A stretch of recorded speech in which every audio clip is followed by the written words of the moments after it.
Welcome to video number 24 for Control-Shift-Enter Mastering Excel Array Formulas. Hey, we're in the Workbook Array Formula DVD book start on the sheet topics. Hey, we're here in video number 24, our last video, and we have 26 amazing array formulas to look at. All right, let's click on our link for sheet 24. I'm jumping over to sheet 24. Our first example, we have a column of words, and I just need to know which one is the longest. I actually want the count of the longest word in that column. We can use the len function. The len function tells us how many characters are in a text string. That argument is expecting a single cell. We're going to give it a range of cells. That means we're doing a function argument array calculation. Remember, if I give an argument that's expecting a single value, many values, it will give me many answers. F9. And there it is. I can see the 9 is the most number of characters, Ctrl Z. So now I can simply wrap the max function around it. This max function is not programmed to handle array calculations, so I must use Control-Shift-Enter. Now, if I wanted to not use Control-Shift-Enter, guess what? In 2010 or later, I could use this great new aggregate function. Now, here's the thing. This screen tip will help us here. I'd like to use the max function, but functions 1 through 13 for this function can't handle array calculations. It's only 14 to 19. Notice these two argument screen tips. Function number option reference. That means only ranges up through 13. This function number options array and then k. That's what we've been using a lot. That's only for 14 to 19. No problem. If I want max, I'm going to use large 14, comma. We don't have, our array has nothing but numbers, so we can ignore nothing, comma, our array calculation. There it is, a function argument array calculation. And k will be 1. Control-Enter. No curly brackets. Absolutely lovely. Now, what if we wanted to not just figure out the largest number of characters in a cell, but look up the word? Well, the essence of what we're going to do is the same thing. We have an array created with nothing but length, right? We know that 1, 2, 3, 4, 5. Oh, 4. So 4, that's the position with the longest text string. So I can use this array inside of match to figure out that it's the 4th position, and then just use index to look it up.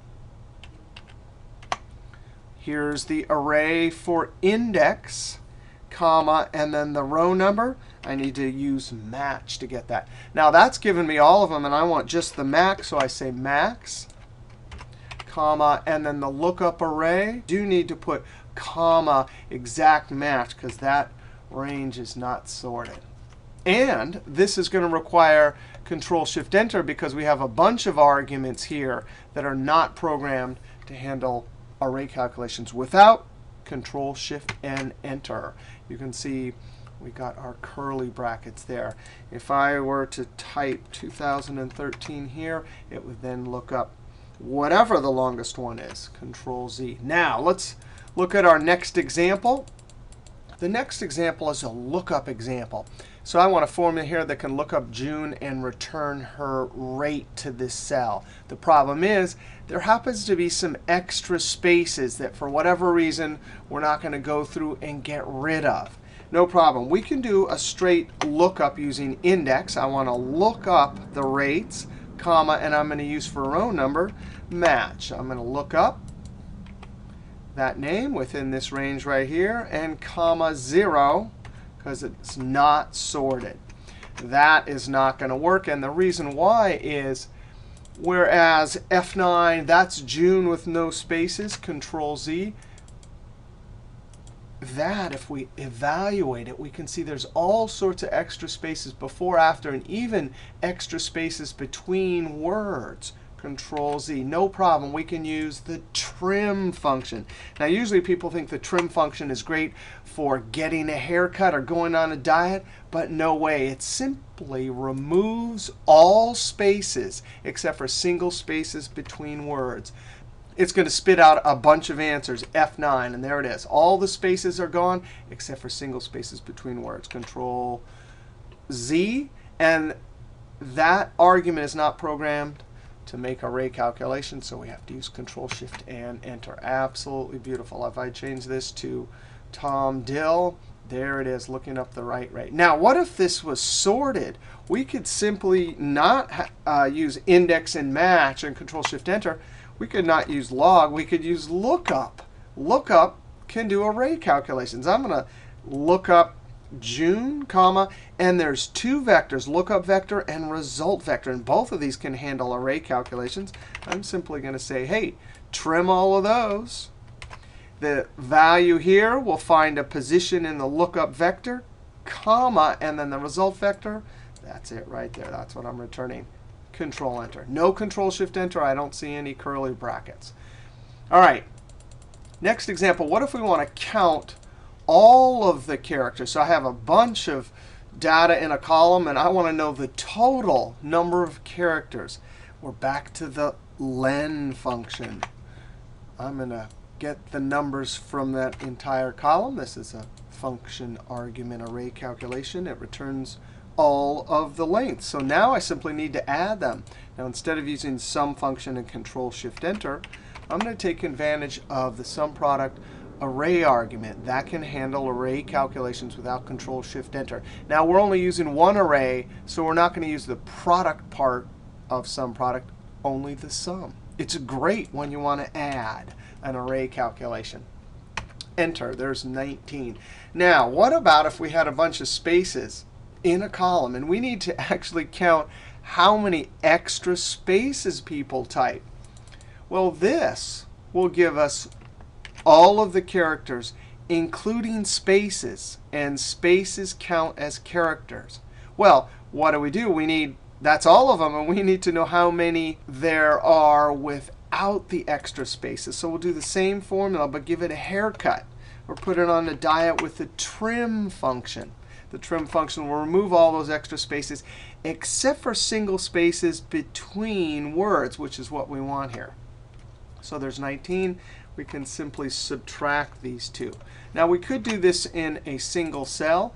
I'm going to, watch this, Control CC to open up the clipboard, or go to Home and open up the clipboard, Escape, and then I'm going to copy this one, the whole thing, including the equal sign, Control C. So now I have these two things. And down here, I'm going to click on the top one, put it in edit mode. I want to take all of the characters. Boop. Minus. So there I have the 25 minus the 19. We actually have three array calculations here. We're doing a function argument array calculation there, a function argument array calculation. We're actually doing two with len and trim, and then this math operation on two arrays. All right, and that'll give us all together. We could Alt-MV to open up Formula Evaluator and watch this. Either Evaluate or Enter. So it gives me all of them. Enter, and then I'm going to subtract those two arrays. It gives me the answer. That is absolutely amazing. Now let's scroll down and look at our next example. Actually, I should have deleted this. Boop. Now let's look up. In this situation, we have some stocks, and then we enter stock values as we buy them each day. And we want to get the first and last. But notice the first one is on the 27th here, but the first one for this next stock is on the 28th. So how do we get the first, and then how do we get the last? All right. Well, what determines the first? It looks like, well, it's always preceded by a bunch of empty cells. So maybe it's the first one that's not empty. Let's just look at an array calculation. Relative cell references, are any of those not empty? So less than, greater than, null text string. If I evaluate, oh, false, true, true, false. Okay, so the first true. Well, when we have duplicates, can we use match to find the position of the first item when there's duplicates? Yes, when we use exact match. So guess what? I'm going to use match. And what is the lookup value going to be? It's going to be true, comma, within that array. Now, that's an array calculation in a function argument that can't handle it without Control-Shift-Enter, so we'll have to do Control-Shift-Enter. And that 0 allows us to find just the first when they're duplicates. All right, I'm going to Control-Shift-Enter and then copy it down. That just gives me the position, but it's working perfectly. 1 and 5. Now I simply put this inside of index. And I'm looking up the same values there, comma, the row number. Control-Shift-Enter. Copy it down. That is a beautiful formula right there. I remember learning that from Aladdin at the Mr. Excel message board. Now the last, well, we're just going to use our big num concept for looking up last. We saw a lot of these formulas in, I think it was video 13 when we did dynamic range formulas. All right, so I'm going to look up, and I need lookup function because it can do approximate match. And if for the lookup value, if the lookup value is bigger than anything in the range, it'll always get the last one. So I'm going to use my big number. Approximation 9.99, E plus 307. That's approximately the biggest number that Excel knows. Now that's overkill, right? If you're never going to have a stock more than 1,000 or 10,000, use 10,000 there. But that's it. The lookup vector is not only going to find the position, but return the value. Look at that. Control-Enter, double-click, and send it down. Now, there's no array calculation there. That's just straight get the last one. All right, so that's pretty cool here. Now, what if for this next example, we have the value, and it's the first amount we paid, but we also want to look up the date. No problem. This is the formula we just did. I'm going to copy this in edit mode. The only thing we have to change, Control-V, is instead of this match still finds the right number. Boop, that's going to be 2. But we need to change the array. Instead of the actual values, we highlight the dates and F4. There you go. So now it'll look up, based on the first non-empty cell, the date. Control-Shift-Enter. I can see those curly brackets up there. Double-click and send it down. All right, our next example is a cool one. Number 10 down here. We want to look up an entire column of data, and then within that column, match a criterion, and then get all the items and display them vertically. So here's the deal. Day 3, job 4. We actually need to look up the column for day 3, which would be this. And then within that, we need to say, oh, there's a job 4, job 4. The positions are 2, 4, 8, 9, 10. And then jump over and get all of these employee names and display them vertically. Now, the cool thing about this is the internal part of the formula, looking up a column, is easy to do with the index function. Back in video 1 and 13, we saw that it's easy to look up an entire column. Now, actually, look at this. I better close this clipboard.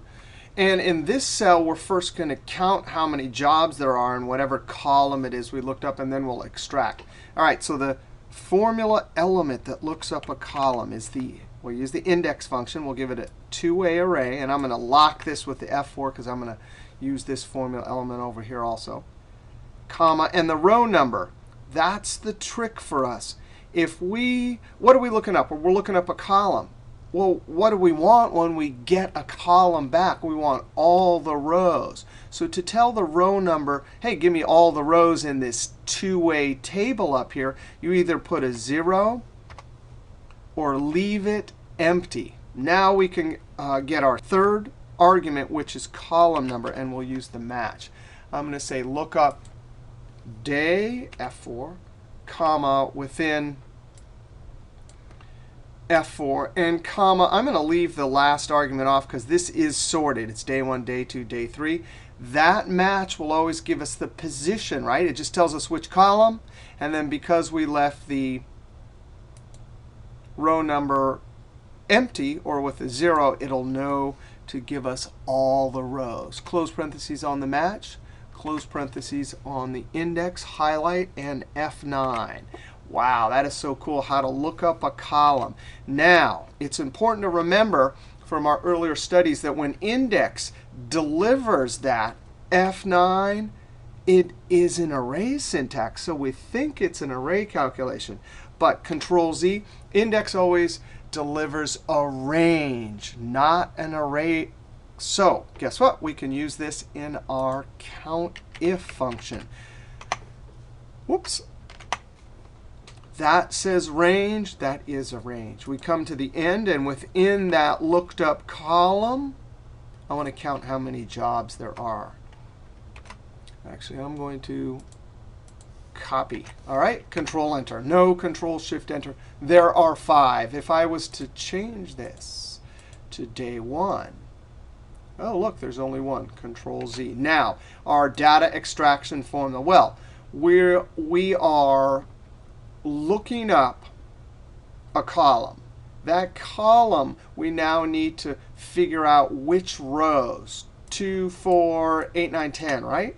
So we're going to do, we have multiple duplicates. Anytime that's the situation and you want to return multiple items, we're going to use index. And then for row number, we're either going to use small or aggregate. I'm going to use small here. I have an example of aggregate down below. So index. The whole array, well, I'm looking up these names, F4, comma, it's the row number. And we have multiple row numbers, and we need a single row number as we copy down. So, of course, we'll use our small. The condition, because I want some row numbers. I don't want all of them, just the ones that match this job for. So our if condition is anything in this column equal to job 4? Well, I already have the range to put here, Control V. That is anything in there equal to, and I can't quite get to my job, so I'm going to click there and down arrow, and then F4. Now, that is a range, but guess what? Now we're doing an array operation on that range. So this is now an array calculation in the logical test argument. So, of course, that's going to require Control Shift Enter, comma. And if we get some trues there, F9, what do we want? We want the row number, Control Z. We've seen this, what, 25 times already. We take the row of all of those, F4. We subtract the very first, the row of the very first cell, F4, and then add 1 back in. That will give us F9, all of the relative positions, Control Z. I'm going to close off that. The false we don't need to put. And now the array F9 delivers just the relative positions of job 4 on day 3. Now, small needs to extract these 1, 2, 3 as it goes down, Control Z. So I'm going to, in the K argument, do our little formula number incrementer. All right, so row I'm sitting in what? B84, B $84, colon B84, close parentheses. All right, so that's the K. Close parentheses on that. That's the row number, that entire small F9. Of course, it will give me 2 because that's the first time we see job 4. Control Z. I'm going to close parentheses on row number. And this will require Control Shift Enter. So Control Shift Enter. I can see those curly brackets up there and copy it down. All right, to turn the num error off, I suppose you could use if error. However, if it was there was a lot of formulas and whatnot, if error would always run this calculation lots of times. So instead, I'm going to say rows, are you greater than our, and I can't get to that, so I'm going to down arrow and F4. Are you greater than our hurdle? If you are, then please show a null text string, double quote, comma. Otherwise, run the lookup formula. Control Shift Enter. Double click and send it down. Now, if I change it to day 1, oh, that is absolutely beautiful. All right, Control Z, Z, Z, Z. Ooh, Control Y. All right, one more point about this formula here. We just used the small function. You could also use the aggregate function to get your array of row numbers that meet our condition. Aggregate doesn't require Control-Shift-Enter. And you got to remember for the array, the numbers go in the numerator. See that division right there? And the condition goes in the denominator. And of course, it delivers divide by 0 in row relative positions instead of false and relative positions. All right, our next example. Hey, we have some numbers in a column, and we want to add just the unique ones. Now, we did back in video 17 a lot with frequency. And then in 18 and 20, we did like 20 examples of unique count formulas. And in all of those, the frequency was the trick. If you have numbers and you want to either count or add, like we're going to do here, unique numbers, the data array, comma, and the bins array, these are the upper values, have to be exactly the same range. Now remember, frequency will ignore duplicate bins. Not only that, but notice F9, frequency, if you count these, there's one extra category. That's always to catch any extra large values that might be there. All right, so what do we do with that? F9, that gives us only a number greater than 0 in the position of the first unique item. So we say to count them, greater than 0, that'll give us trues and falses. And we want ones and zeros, so we wrap a parentheses around it and a double negative. And we want to add them for unique count. So we sum product. No problem. We already did that. The only difference now is that's a single array. It's just calculating the array, and then the sum part of it adds. But now if we want to take from that string of ones and zeros and multiply it by our numbers, then we can add unique values instead of counting.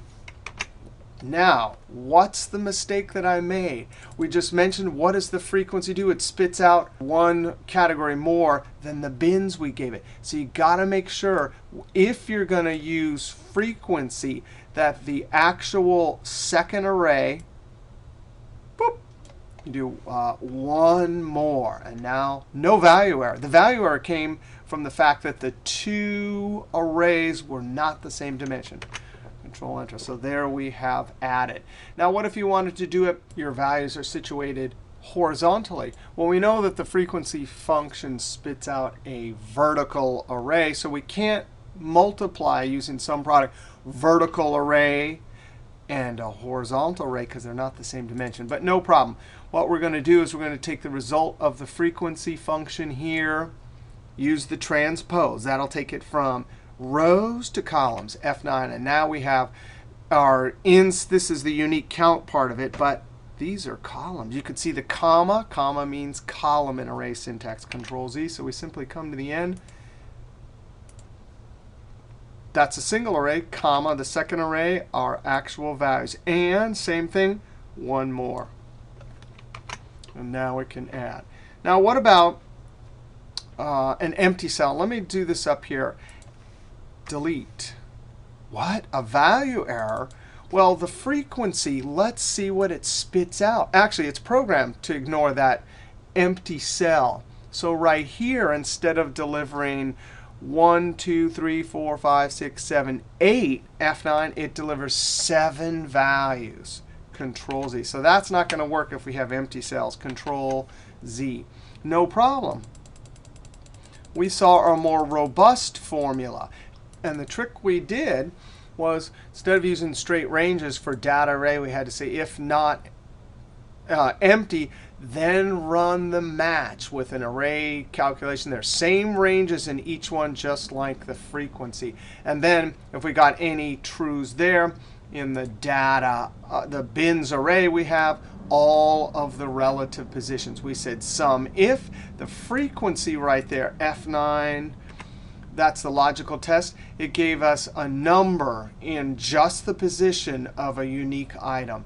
Now, the logical test, of course, interprets all of the non-zero numbers as true. Then for the value of true, we put a 1. escape. Guess what? If you're adding, counting, you just put a 1 right in this argument. If you're adding, you put all the values. That's the only difference. And then Control, Shift, and Enter. Absolutely the more robust way to go when you're trying to add these numbers and there may be empty cells. All right, now, next example, rank with condition. Now, the thing is, there's no rank if function that we can use, so we have to create something that will do this for us. Now, when we look at this column, we have departments, and I'm only interested for ranking in finance, and then next I'm interested in operations. So if we have 3 finances in this department, I want to only look at the numbers in the score department and rank them. Now, if you think about this, there's 2 conditions, because we're going to have to build an array formula. As I copy the formula down, I need to say, M is the ranking involved with finance, and what is the rank on the number. I left these numbers here. I'm going to delete them. All right, we're going to use sum product. Sum product has so many amazing uses. And we're going to multiply 2 arrays because we have 2 conditions. Double negative, open parentheses. The first one's highlight the whole column, F4. Is anything in there equal to finance? Now, all this does is it gives us, as I copy down, a changing array. That's the relative cell reference. Right here, F9, it gives us the position in this list of the finance department, Control Z. Now, the second condition, comma, the array, double negative, open parentheses, I'm going to ask a question of the entire column, F4, and I'm going to say, hey, all of the numbers, are any of you guys greater than the current number we're looking at? Now think about the current number right here for finance. 1, 2, 3. How many of those other numbers are greater than 68? Just 1. When I copy the formula down, I'm going to be asking the question, how many of the finance numbers in this column, or is 70, how many of the other numbers are greater than 78? Would be 0 here. So let's see what this one does as I copy it down. Control Enter. That's just as we expected. And when you get first, you get 0 because the conditional question is for this cell, for all of the finances in this column, look at all the numbers here. And for this particular number, how many of the other ones are greater? 0. So all we have to do to get first, second, third is then add a 1 to the end.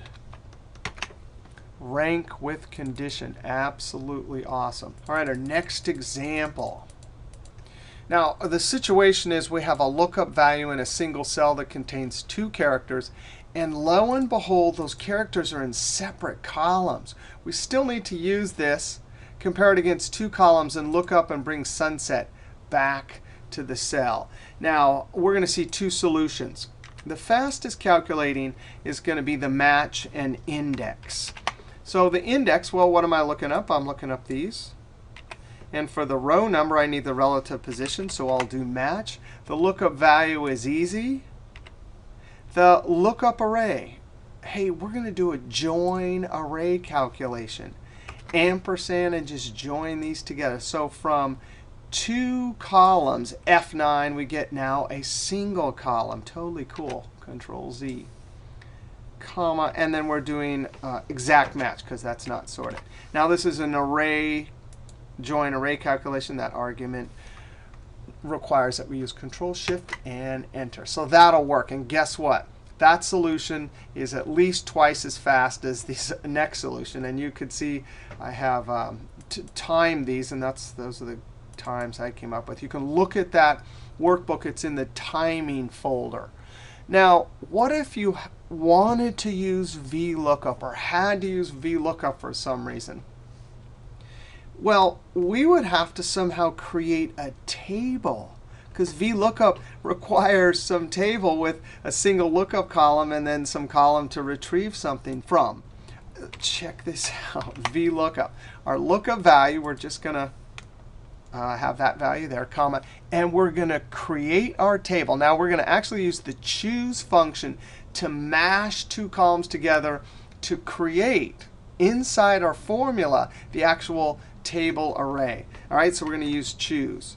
Now, choose is a function. You usually give it an index number like 1, 2, 3, 4, and it takes whatever the third value or fourth value is from inside this argument. But we're going to give it an array calculation here. I want 2 columns simultaneously. So in array syntax, I'm going to curly bracket 1, comma 2, close curly brackets. Usually it gets a single 1, a single 2, a single 3, a single number, but we're giving it 2. That means please get the first and second item simultaneously, comma. The first value, well, I need a column in as the first lookup column in the lookup table, so I'm going to mash them together. That's just like what we did in the match function, F9. Notice it's a single column, semicolon, semicolon, semicolon. Go down in the row. That's the value 1. The value 2.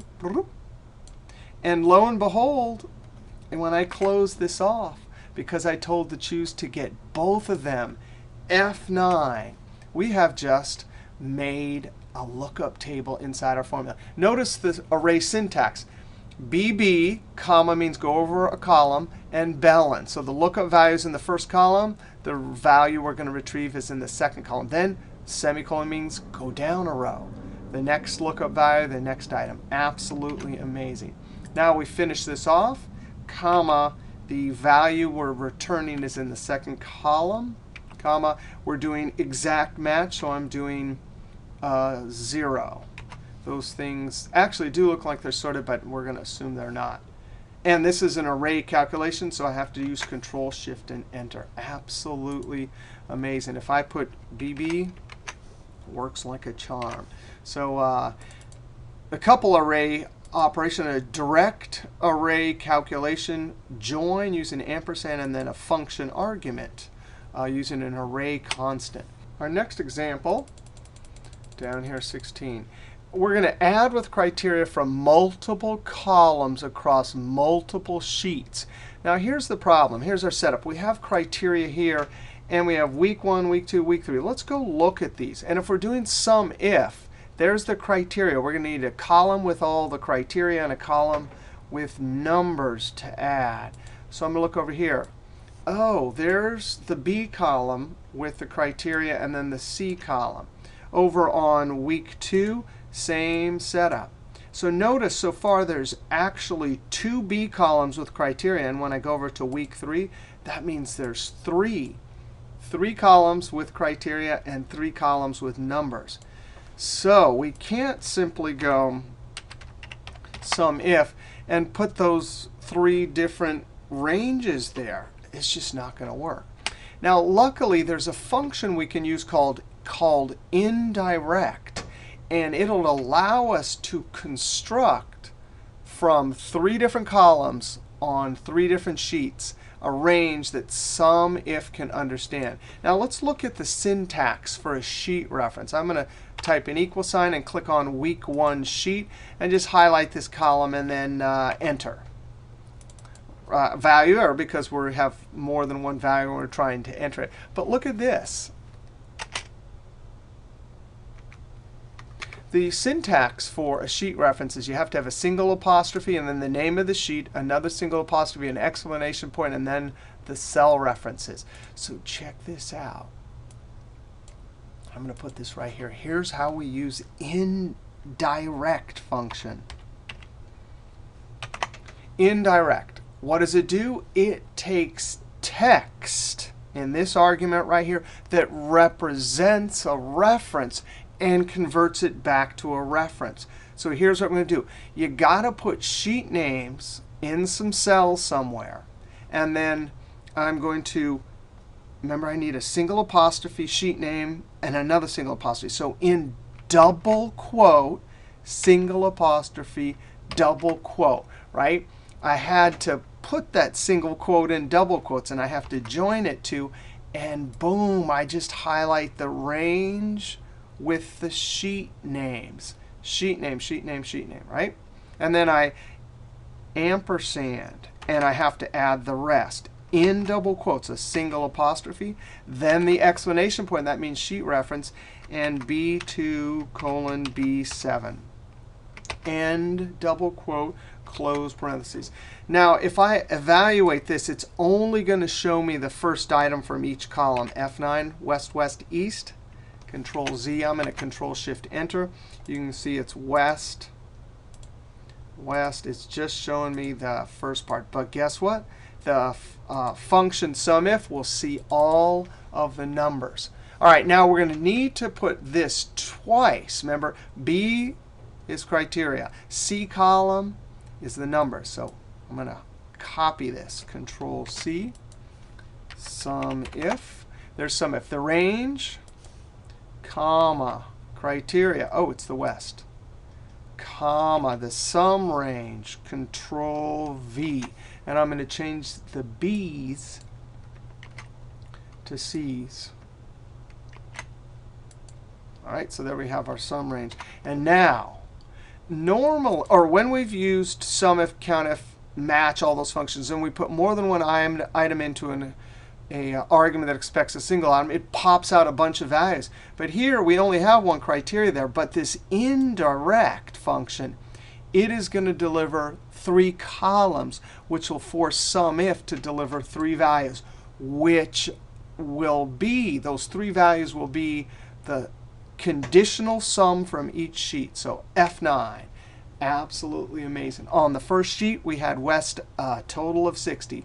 On the second sheet, 110. On the third sheet, 120. Control Z. Now, what do we have to do to add those? Sum product. Remember, we have an array that's doing an array calculation, and we want to add. We're just going to do sum product. It's amazing how many times we can use sum product and then enter. Absolutely amazing. Now, indirect is a volatile function, which means it recalculates often. We do have another option here. We could go to each sheet and create a formula. Now watch this. I'm going to do something tricky. I'm going to highlight, because each sheet I have the same cell. So we're going to put a SUMIF here that's looking at just the one sheet. Get the criteria from the sheet over sheet number 24. But we're going to put that formula on each sheet. And then we'll do what's called a 3D cell reference here and look at the results from the SUMIF functions which are sitting on each sheet. Now, obviously, not all the time you're allowed to do that. But if you were, this would be great. All right, so I'm going to come over here. And I'm going to do something tricky. I'm going to highlight all 3 sheets at the same time. I'm holding Shift. And then I click on the last sheet. All 3 sheets are highlighted. When I do anything now, I will drill through, and all 3 sheets will get it. This is dangerous. Don't forget to turn it off. SUMIF, the range, that's with the criteria, comma. The criteria, I'm going to skip over that for a second. The sum range, the numbers right here. On each sheet, it's looking at its own ranges, right? Close parentheses. Now, I'm going to, in the criteria, go back to sheet number 24 and click on my criteria. I'm going to Control Enter. So now I'm going to immediately deselect these sheets, because if I start to do anything, it'll do it to all. If I typed a number here or something, it would do it to all the sheets. I'm going to right-click, Ungroup, or you can click on any sheet. All right, now F2. Wow, that is so cool. It worked. And on each sheet, F2, look at that. It's looking at their own value. So there's the 110. There's the 20. There's the 60. I come back over here. And this is a 3D cell reference, just the sum function. And I need 3 cells from 3 different sheets. So I do start it off by clicking on week 1. I can see the sheet reference syntax evolving up here. I click on the E2. Now it says week E2. I hold Shift. And now I'm going to click on the last sheet, week 3. And then I'm going to look up in the formula bar. You got to be kidding me. Look, it put a colon in, which means please take all of the E2s from sheet week 1 to sheet week 3. And that colon is just like a range. If I were to ever insert any sheets, the thing would update. Now I'm going to Control Enter. Now you want to make sure that you use Control Enter, because we were back on that sheet making a formula. You either want to hit Control Enter or Enter. You don't ever want to click back on the sheet when you're doing a sheet reference. Now there it is, amazing 3D cell reference. with our SUMIF functions on the sheets. I actually learned that amazing trick from Jeffrey Brown at the Mr. Excel message board. All right, our next example. Scroll down here. Now, in this example, we have some day information, and we need the max of the running 2-day total. So down here, I went ahead and made a formula. That's the 2-day total, right? And so if I copy this formula over, I'm automatically looking at summing just the 2-day total. And then you got to calculate the max. If you did it longhand, it would look something like this, right? Max of the sum of that, the sum of that, et cetera, et cetera. Now, what we want is something less manually intensive, right? We don't want to have to create this down here. We don't want to have to create a formula like that. We just want a formula that will do it for us. Well, look at this. If somehow we could get all of these ranges in one formula, we could use the subtotal function. The subtotal function could take various ranges like this and add them all up for us and spit out an array of these 2-day totals. We're going to use the offset function. Remember, in video 13, we talked about dynamic ranges. Offset and index are functions that can create ranges. So let's see how the offset might work here. Now, offset, you got to give it the starting position, comma. Actually, I'm going to create my formula over here. My reference is the starting position, comma. Now, for the first example, I'm just going to show you how I create the first 2-day thing, and then we'll add an array element. How many rows do I want to go up or down from that starting position? None. So I'm going to put 0, comma. How many columns do I want to move over from the starting position? Well, for the first one, we don't want to move any because we need this cell and the second cell, right? So I'm going to put a 0. We'll come back to that in just a moment. Comma, the height, it's going to be 1. Comma, the width, it's always going to be 2, F4. All right, so now if I highlight this in F9, you can see it gives me 3 and 10. If I were to change the column number to 1 and F9 it, now you see it's, 10 and 6.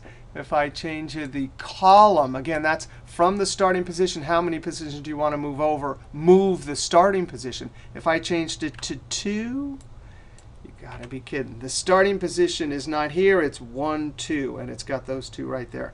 So the trick is this argument right here. We're just going to give it an array calculation. There are 7 days, right? So I need 0 to 5, because the first one starts here. 0, 1, 2, 3, 4, 5. Right? So columns number, I'm going to build an array constant. 0, comma 1, comma 2, comma 3, comma 4, comma 5, in curly bracket. Now, if I highlight this, what it's going to do is it's going to create 6 total ranges, just like we saw down here in the sum. F9. Now, it's not going to show me in F9, but the subtotal function will understand it perfectly. Control Z. Let's put it into subtotal. Subtotal. You usually only use this when you're doing the subtotal feature or in the table feature with the total row, right? So subtotal. And I need to add, so I'm going to use 9, comma, and there's our reference. Now, you're not going to believe this. Let's highlight this and F9. Those boop, boop, boop, boop, are the same numbers we had here when we did it manually. Control Z. Now we simply do what? Put the max around it. And guess what? That is an array calculation, but it's done with an array constant. One of the rules we learned earlier in the video is when you're using array constants, not going to require Control-Shift-Enter. Just Control-Enter. I don't see any curly brackets up there. And then copy it down. Absolutely beautiful. We could make this even more dynamic.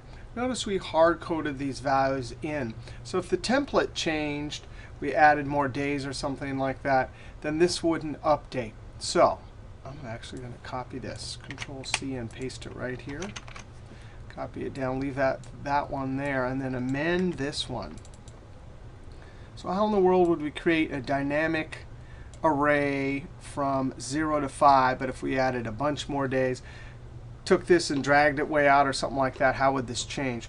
Well, we can use the indirect function like we did in our last example to go from a text item that represents a reference back to a reference. Now, I'm going to use the indirect function.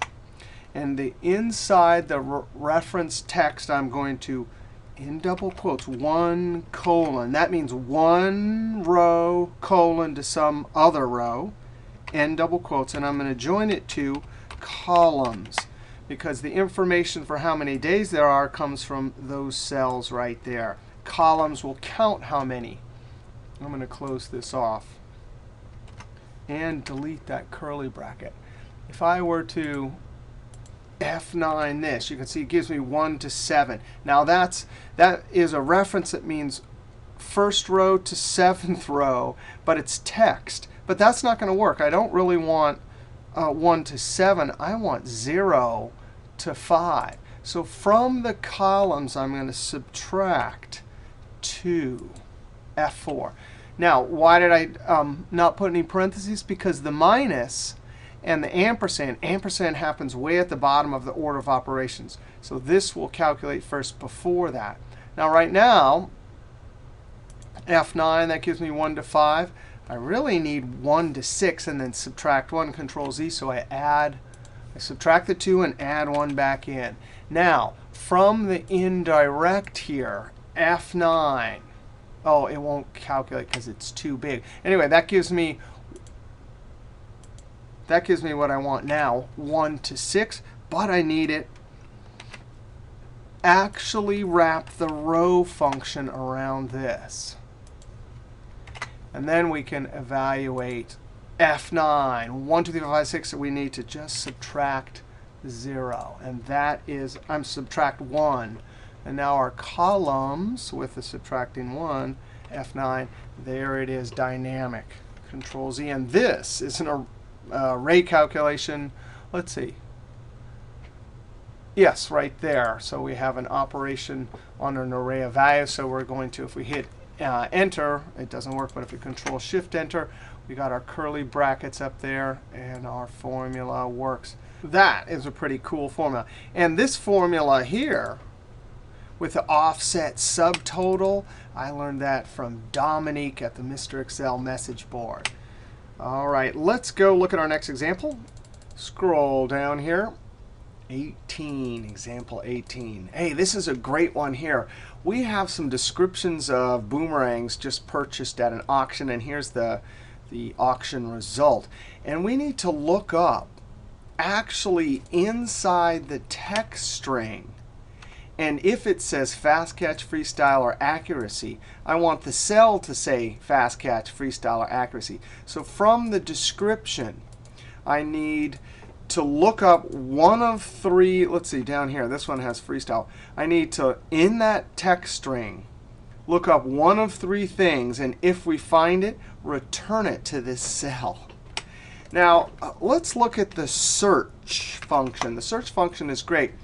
It can look in a text string for a particular subtext string and tell you what position it is. So if I say find text fast catch, within this, it's going to tell me whatever the 18th character or whatever that is. It's the 25th character where the text string fast catch starts within this larger text string.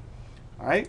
But find text is expecting a single value. If I give it a bunch of values, I'm now doing a function argument array calculation. I'm going to hit the F4 key. And, of course, from our study we know, that means 1, 2, 3 things put into the find text. That means search will spit out 1, 2, 3 things. 3 things. F9. Oh, so you can see from that input right there, I'm going to Control Z, Control Shift Enter. Remember, 1, 2, 3. These 3 items determine or say, hey, spit out 3 things. So because freestyle is in the position of the first one, it says, oh, it found it in the 25th position. Now that's an array of values, Control Z. what happens if I Control-Shift-Enter and copy this down? It's not going to work all the way down unless it finds the fast catch. So let's come down here. There's a freestyle here.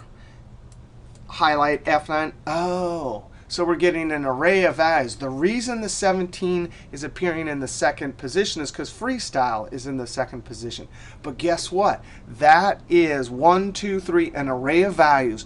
We can actually do a lookup function. Find where the number is. That position will then tell us to take freestyle and put it in the cell. So I'm going to come up here. Now, before we do the lookup function here, notice that search is looking in a cell at text.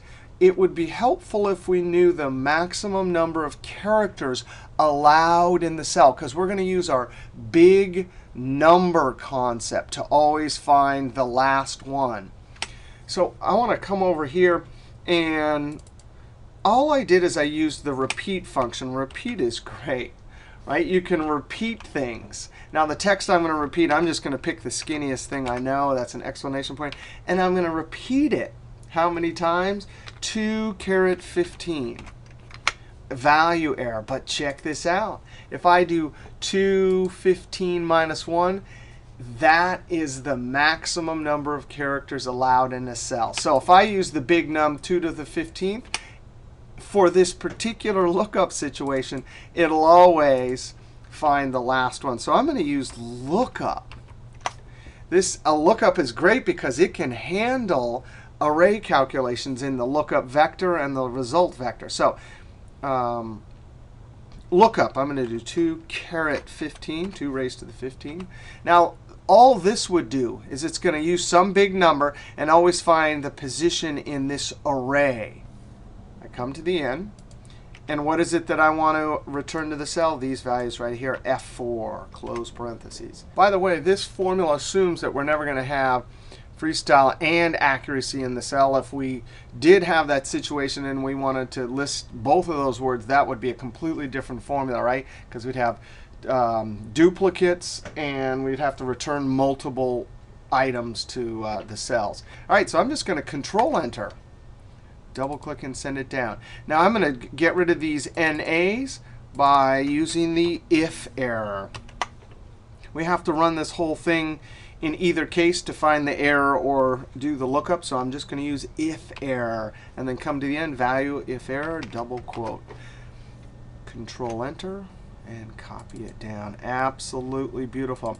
By the way, this formula, this lookup 2 to the 15th, search with an array function argument array calculation here. I first saw this amazing lookup formula from Barry Houdini, I think way back in 2008 at the Mr. Excel message board. And I think it was his submission for that month's formula challenge.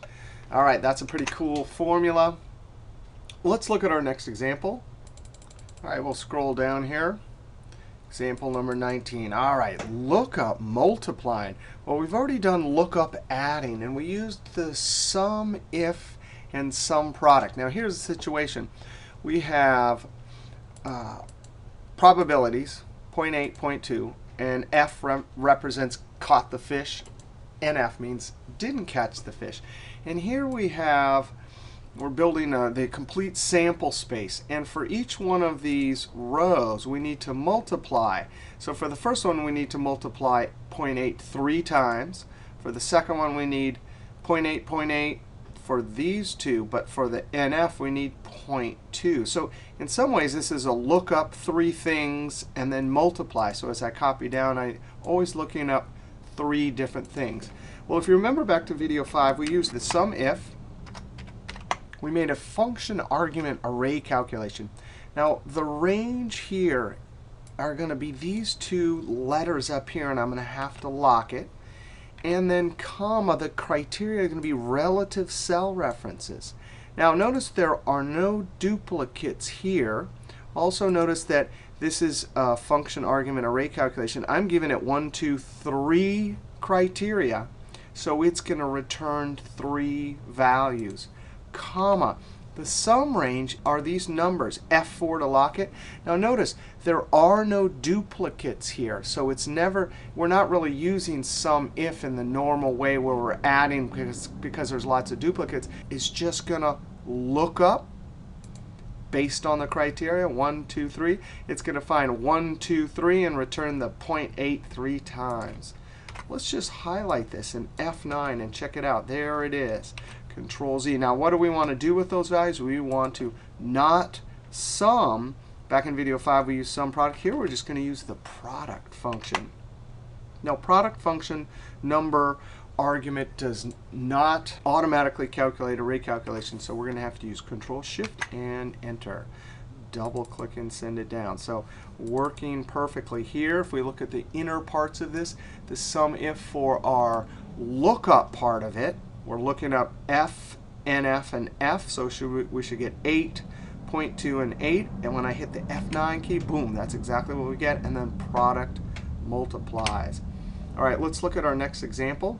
We'll scroll down here. And our next example, example 20, we want to sum every third row. So here we need to somehow in a single cell add just the numbers every third row. Now, I'm actually going to come over here and put a 1, and I'm going to hold the Control key with my angry rabbit cursor and drag down. That increments number. Those are our relative positions. And to help us understand how this formula is going to work, we're going to do a little calculation here. Now, every third row, well, the mod function gives us remainder after doing division. So the number I'm going to take to divide is this relative position, comma, and then the divisor is F4 D260 because it has the number 3 there.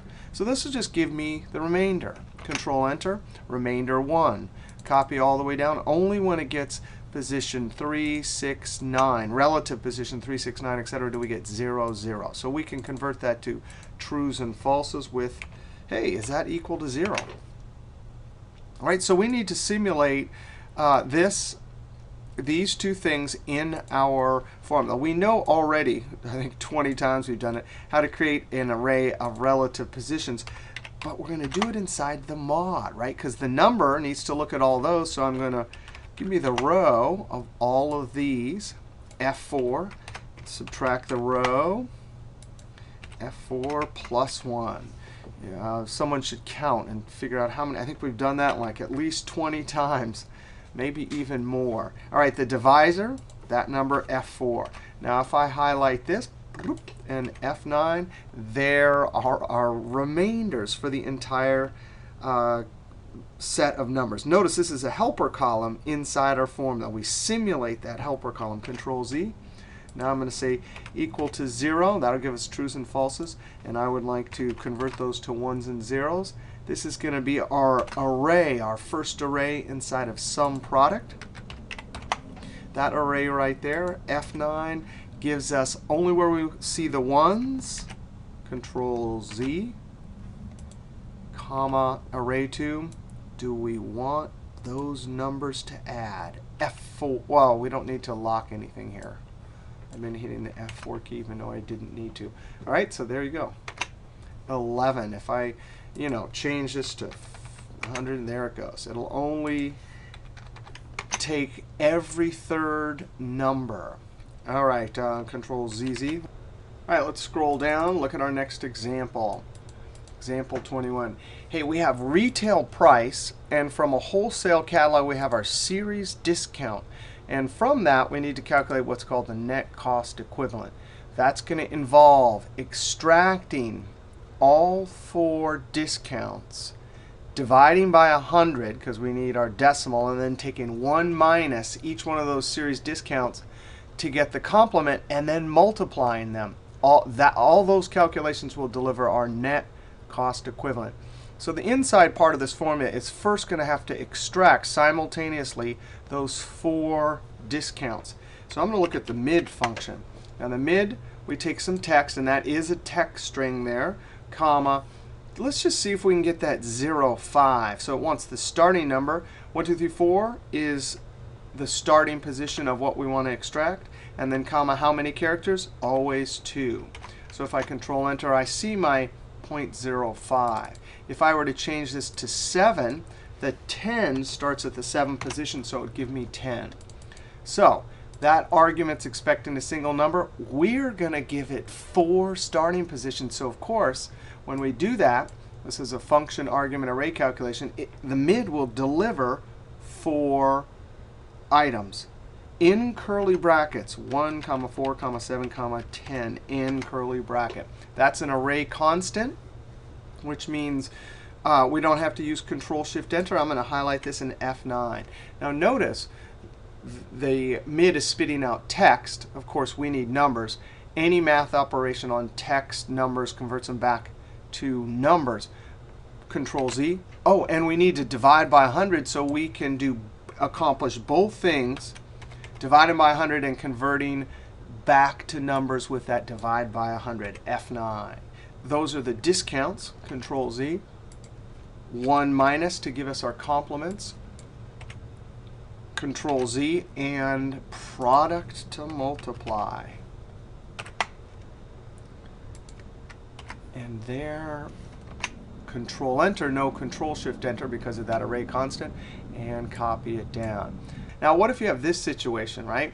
We're not always going to have 4 discounts. Some of them are going to have 2 and 3. And well, the trick here is we can actually use the same formula here, but how are we going to, right here, get just a 1? Here, get just a 1 and a 4.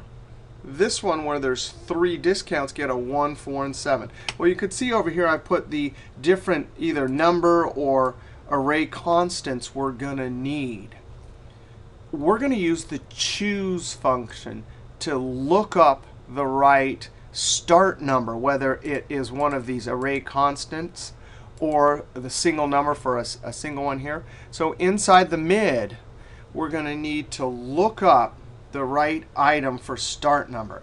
And the way we're going to accomplish that lookup is we're going to use the choose function. Now, the choose function needs an index number like 1, 2, 3, 4. And then we'll just list our different items to look up. Remember, we're looking up these either array constants or numbers.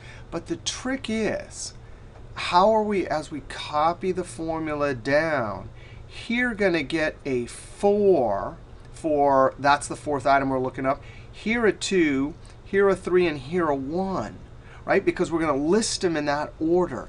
So the index is kind of one of the trickier parts here. Let's come over here. And since the formula is going to need numbers for the index as we copy down, it's going to, the information about what number that is comes from these cells.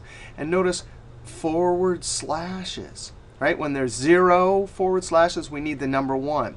When there's 1 forward slash, we need the number 2. So if there was a way to count forward slashes, that would be the formula element that will get our index number for choose. I'm going to come over right here. And let's look at the len, L-E-N function. That'll just tell me how many characters are there, 11. Now, if we could subtract from that the length of this thing without those forward slashes, we would get our number. So no problem. I'm going to say minus len. And how do I, from this text string, get rid of all of the forward slashes? I use the substitute function. Now, the substitute function, I'm going to give it the text, which is that, comma. The old text that I don't want anymore is double quote forward slash double quote. And the new text, our old friend, double quote, null text string, which means nothing.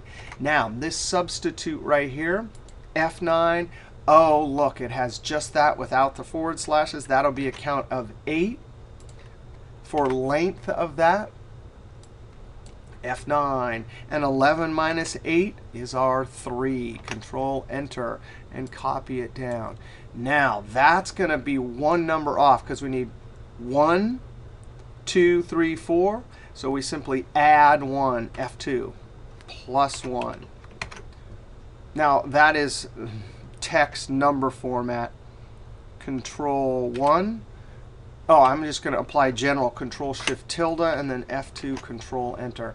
Now that little bit right there, 1, 2, 3, 4, that's the formula element. Control C, inside of choose. Remember, we're ultimately need a different array, constant, or number inside the mid. So here, this is what's going to do it. I'm going to index number, Control V. That gives me my 1, 2, 3, or 4, comma. And then for choose, you simply list the different values. The first one is 1, comma. The second one is curly brackets 1, comma 4. The third one is curly bracket 1, comma 4, comma 7, curly bracket. And then finally curly bracket 1, comma 4, comma 7, comma 10 in curly bracket. You got to be kidding me. That formula is looking up a different array constant or number just for the mid. Now, that little thing right there gives us the number, and then each one of these things are the different things we're looking up. Let's enter this, Control Enter, and copy it down. It's going to show me 1 because every single one of these items has 1 listed as the first item. And of course, you can't display multiple items easily in a single cell. I'm going to hit F9 just to check it out. This one better give me that array constant. How about down here? F9, that one gives me the correct array constant. All right, so that just goes inside of mid. Mid of what? Text, comma, and that whole thing right there, F9, there it is. The right array constant for the mid in the start number, Control Z. I come to the end, number of characters, always going to be 2. All right, and that, let's enter this and copy it down, right? Or we didn't have to do that. We'll just F9. That gives us our array of integer discounts, Control Z. So I have to divide by 100. Then 1 minus. And why aren't we using parentheses here? We have a minus and a divide by, because division comes before subtraction. So we do not need parentheses around that. But now we simply put that into product. And there we are. Now this one's going to require Control Shift Enter and double click and send it down. Absolutely amazing. You see here, it only did the actual 1 minus the 0.05. Here, oh, and then this one also exactly 1, 2, 3, 4, just as we got up here. All right, let's go look at our next example. I'm going to scroll down here. Example 22. Here we have some numbers. And for each one of these numbers, I want to look through this list and find out the max number of times it occurs in succession. So 43 happens 1, 2, and then 1, 2, 3 times. So I need to report the number 3 right there. Now we're going to use the frequency function, and we've used the frequency function a lot. Let's remind ourselves how we did a unique count. For data array, hey, we gave it all the data. And then the bins, we gave it all the bins. Now this is not what we want, because this will give us a unique count, right? F9. Frequency bins ignores all these duplicate 43s, so it gathers up just a count of 5 there, because there's 5 times that 43 occurs.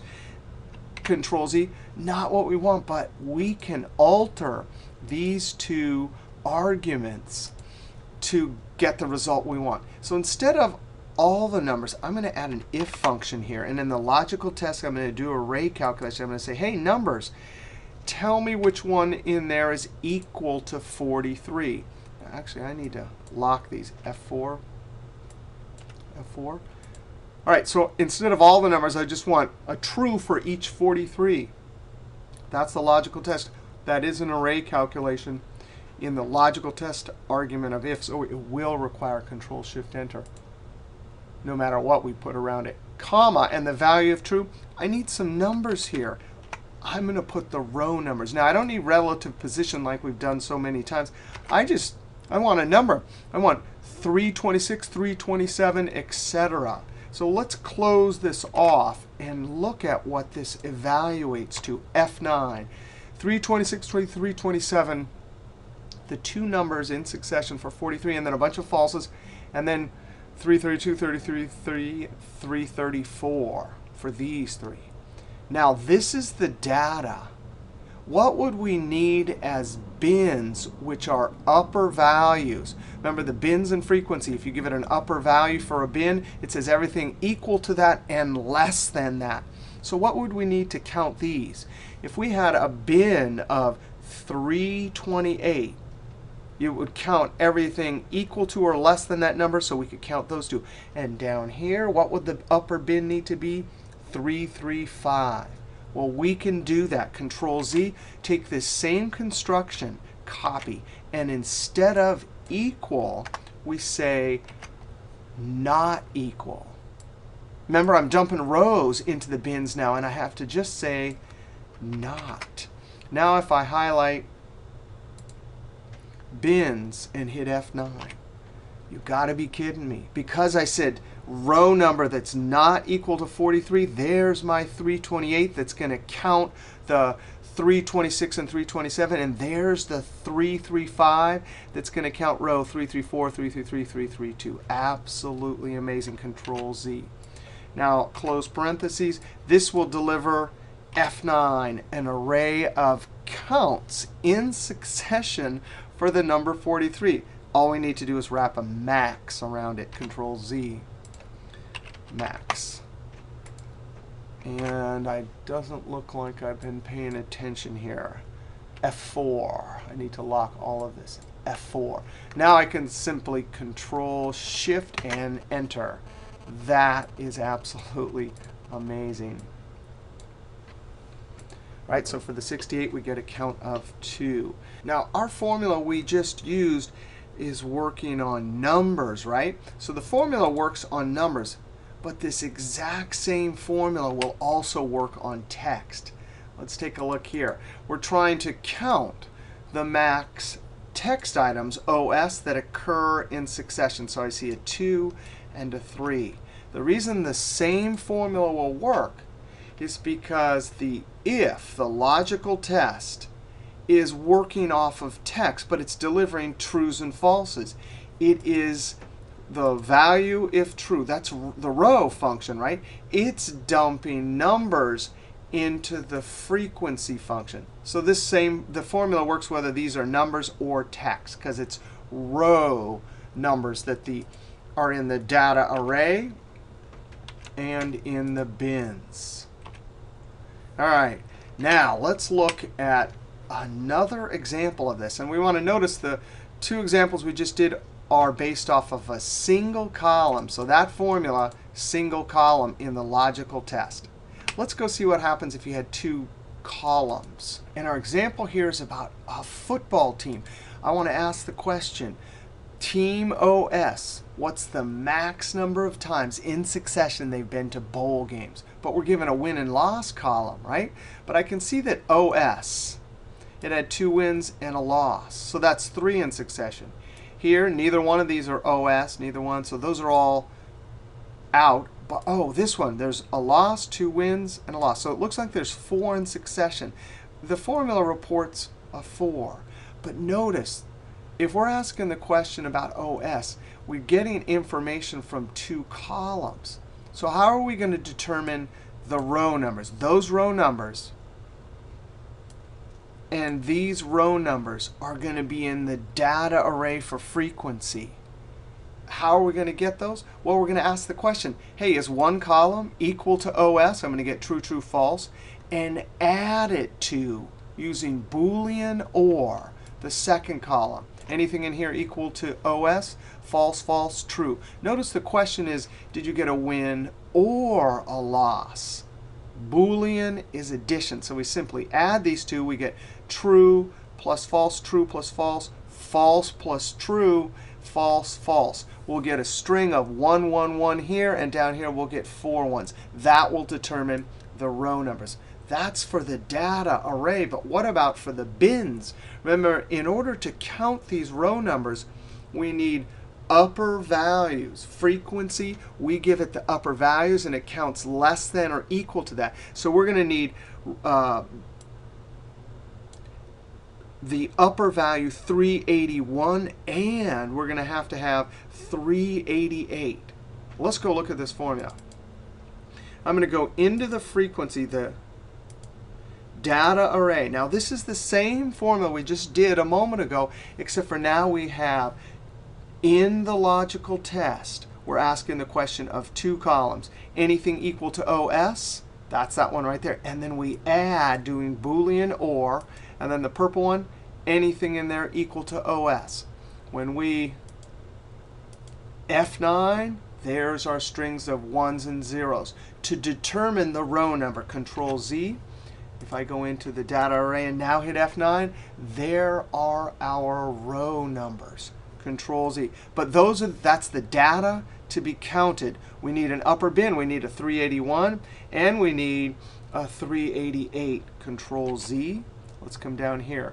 Now the trick to the logical test here is this is an AND. We want only the row numbers for our upper bins when both teams are not OS. So we have to use AND.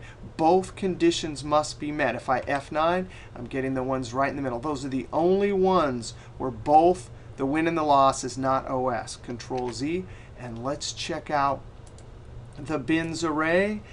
F9. Now look at that. There's our 381 to gather up 378 to 380. But wait a second. We have rows 84 to 87 to count, and I don't see a 388. The reason why is the frequency. If we give it 383 as the last upper value, it always creates one extra category that says everything above 383. That is quite amazing. If I, inside of the max, highlight that in F9, there's my count of 3 and 4. The maximum number of times that OS has appeared in a bowl game in succession is 4. Control Z. This, look at this formula. What a great one to have as our almost last array formula in this video series. This has a math operation doing an array operation, a comparative. There's a couple different comparative array operations. There's another math array operation. And we also have a function argument array operation. Wow, what a formula. This one definitely requires Control Shift and Enter. There's our curly brackets up there. All right, here's our last example. How many Friday the 13th are there between a start and an end date? Now, this is a great one to end on because Mr. Excel, Bill Jelen, said this was his favorite array formula. So we got to check this one out. Now, we have a start and an end date. Well, if we're going to look through a list of dates and figure out which ones are Friday the 13th, we have to have all the dates. And we're given the start and the end. So we're going to have to, inside of our formula, create all of the serial number dates. So I'm going to start with the indirect function. We've seen the indirect function a bunch of times already in this video, right? Takes text that represents a reference and converts it back to a reference. Hey, I'm going to take that serial number and join it with separated by a colon. That colon separates row references or cell references. And then I'm going to join that. Boom. So if I highlight this in F9, oh, look, serial number, colon, serial number. Well, that is a text item that represents the reference row this to that. Control Z. The indirect will convert it back to a reference, F9. But you know what? I can't because that's going to be too big. But I can wrap the row function around it. The row function just says, give me all the row numbers, F9. And there they are. So that's like our helper column of all the dates. Control Z. Now, I need to format that in a certain way. So I'm going to use the text function. The text function takes a number and formats it with a custom number format and spits out text. That argument's expecting a single value. And so I'm going to give it a bunch. This is an array calculation. And comma. Custom number format I need in the format text argument is in double quotes, D, D, D, D, to show the word for the day, Friday, Saturday, Sunday, etc. Space DD to show the number. So that'll say, you know, Thursday the 12th, Friday the 13th, etc. Now I can't evaluate this with the F9 because it's too long. but they're all there. And it's going to create an array. So I got it right. So an array of words and text strings that show the name of the day and the number. And I'm going to say anything in there equal to Friday the 13th. Right? So then that will give me trues and falses. I wonder, F9. Yeah, woo! That's a lot of trues and falses. Oh, there's a Friday the 13th right there. So now I just need ones and zeros because I'm counting. So some product. I need to convert the trues and falses to ones and zeros. So I use our old favorite double negative. Control Enter. Wow, there's only 3. That is a great formula to end this epic video series about array formulas. Now, we do have one last one, but I just want to point you to YouTube, the Excel is Fun channel. One of the most amazing array formulas is a reverse lookup, a reverse two-way lookup. And Don Quixote at the Mr. Excel message board gave this great answer. And there's a link for the correspondence he and I had. And then here are the 2 videos I made from it. So there's lots more stuff at YouTube. But what did this video do? In fact, this video series and then the associated book put together a set of guidelines and rules and kind of showed all the elements and aspects of array formulas in a systematic way so you can watch it or read the book and really have a good understanding of how to put array formulas together. All right, we'll see you next video.